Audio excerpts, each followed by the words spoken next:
Welcome to Nasdaq Trade Talks. I'm Jill Malandrino, Global Markets Reporter at Nasdaq, with daily insight on the Nasdaq-100 index, or the NDX, which is made up of 100 of the largest domestic and international non-financial innovative companies listed on the Nasdaq stock market. The NDX has been the barometer for U.S. large cap growth and also one of the best performing indexes over the last decade and a half, not to mention one of the most liquid index ecosystems in the world. Joining me this afternoon, we have Ryan McCormack. He is the QQQ equity ETF strategist at Invesco to discuss weekly trends in the Nasdaq-100 on a day that Apple tops the $2 trillion market cap. Ryan, what a week for the Nasdaq-100. Yeah, what a week indeed. And thanks for having me, Jill. QQQ kind of reversed the trend from our discussion last week and saw some pretty thorough outperformance of the S&P. QQQ up 4.82% on the week versus S&P up 1.75%.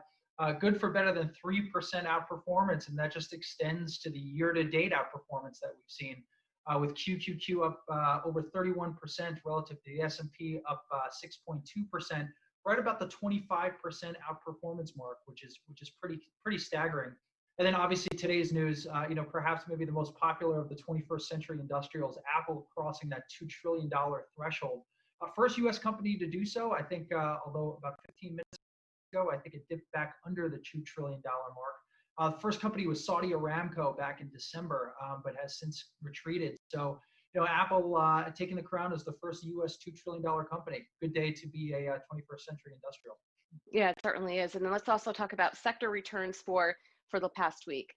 Yeah, and kind of bucking the trend of last week, again, those three overweight sectors are the ones that drove performance, and most notably consumer discretionary, up 10.34% in QQQ against 4.25% in the S&P 500.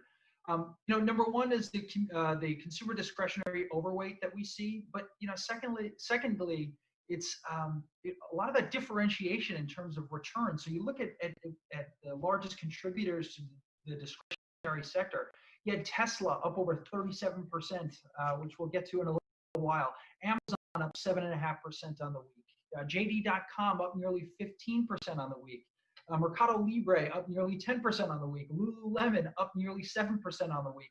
And of all those names, Amazon is the only other holding that the S&P 500 holds. So, again, you get that differentiation not only in the overweight sector, but also the makeup of that sector, which helped drive that significant performance within discretionary.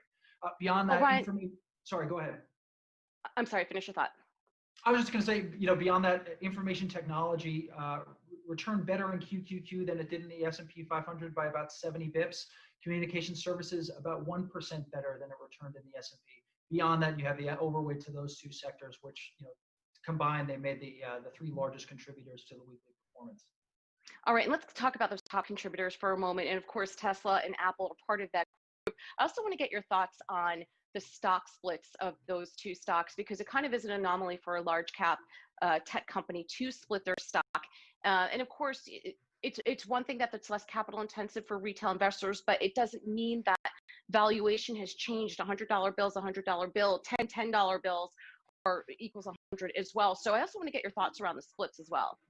I mean, from a valuation standpoint, really no difference there, right? I mean, as you said, it just makes it kind of more accessible to the retail investor. And I think with that, you get that pop.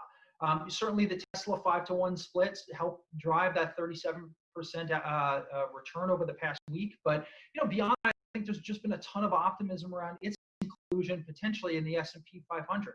Right. I mean, that's really what's been kind of driving, the performance that we've seen since those murmurs, began.